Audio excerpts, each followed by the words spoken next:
Peddarayudu cinema చూపాలి వీళ్ళందరికీ. ఢిల్లీని ముంచెత్తిన భారీ వర్షాలు పలు ప్రాంతాల వీధులన్నీ జలమయం. విమానాశ్రయంలో కూలిన టెర్మినల్ కప్పు. కారులోనే ఉన్న వ్యక్తి అక్కడికక్కడే మృతి. పలు కార్లు ధ్వంసం. సహాయక చర్యలు ముమ్మరం. ఘటనా స్థలాన్ని పరిశీలించిన మంత్రి రామ్మోహన్ నాయుడు. యంగ్ లీడర్ మనోడు మంత్రి కాగానే అట్లే ఆడ రైల్వే శాఖ అయినా కాగానే అట్లా రైలు వేసే మీదికి ఆయన పాతగా ఆయన ఇక ప్లాన్ ఫ్లాప్ అయిందంట. కేసీఆర్ స్వయంగా రంగంలోకి దిగిన ఆగని వలసలు. అధికార పార్టీలోకి వరుసగా ఎమ్మెల్యేలకు కాంగ్రెస్ లో చేరిన చెవెల్ ఎమ్మెల్యే కాలేయాదయ ఇప్పటికే 6 ఎమ్మెల్యేలు హస్తంగుటికి. కొంతమంది కూడా టీపీసీసీతో సంప్రదింపులు. బీజేపీ వైపు చూస్తున్న కొందరు నేతలు. 10 ఏళ్ళు అధికారంలో ఉన్న పార్టీ ఒక్కసారి దిగజారిపాయే అంటే వీళ్ళు మంచోళ్ళు ఉంటేనేమో పార్టీ అట్లనే ఉండే ఏం కాకపో.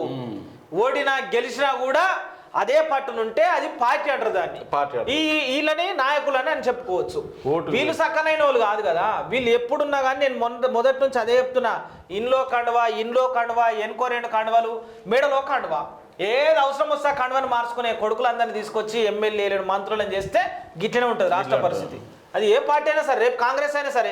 ఇళ్ళకే అందులో వచ్చినోడు లేడా? సికిరాబాద్ ఎమ్మెల్యే దానం నాగేందర్ కాంగ్రెస్ పార్టీలో ఉండే. రాజశేఖర్ రెడ్డి సీఎం ఉన్నప్పుడు గ్రేటర్ హైదరాబాద్ అధ్యక్షుడు ఉండే. మరి అప్పుడు ఆయన ఏం చేసిండే? బీఆర్ఎస్ పార్టీకి వచ్చి మళ్ళీ కాలే, మళ్ళీ ఇళ్ళకే అందులో పోలే. ఇక గట్లుంది. కడియం శ్రీహరి ఏడుండే? తెలుగుదేశం పార్టీలు ఉండే.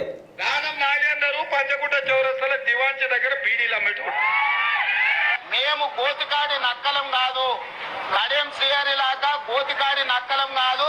ఒక ఆంబోతును ఎన్నుకుంటే అచ్చొచ్చిన తున్నపోతులు 3 వచ్చి ఊరి మీద పడి మేస్తున్నాయి.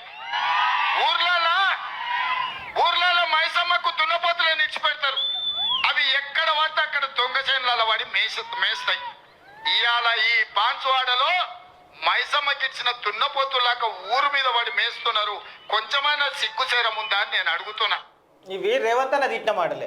మళ్ళీ ఇప్పుడు వీళ్ళు ఎల్లకొచ్చినా మళ్ళీ ఆడికే వచ్చారు. క్లియర్ చేసిన దొంగలని చెప్పిండు. ఇగో ఇది కాబట్టి ప్రజలారా, మంచి నాయకుని ఎన్నుకుందాం, మంచి క్యాండిడేట్ని పెట్టుకుందాం అనే ఆలోచన మనకు ఉండాలి ఎప్పుడైనా కానీ. ఎందుకంటే ఈ రకంగా వీళ్ళ స్వలాభం గురించి వీళ్ళ పదవులు కావాలి, వీళ్ళ ఆస్తులను వీళ్ళు కాపాడుకోవాలి, వీళ్ళ కాంట్రాక్టులను వీళ్ళకు దక్కించుకోవాలి, వీళ్ళ బిల్లులు వీళ్ళు రాబట్టుకోవాలి, వీళ్ళ మనుగడ సాగనీకి ఇదంతా చేస్తుర్రు. మంచి క్యాండిడేట్ని ఎన్నుకోవాలి మనం. అవును, మంచి క్యాండిడేట్. అసలు పార్టీ మరణంలో ఏనే చేసుకున్నాం.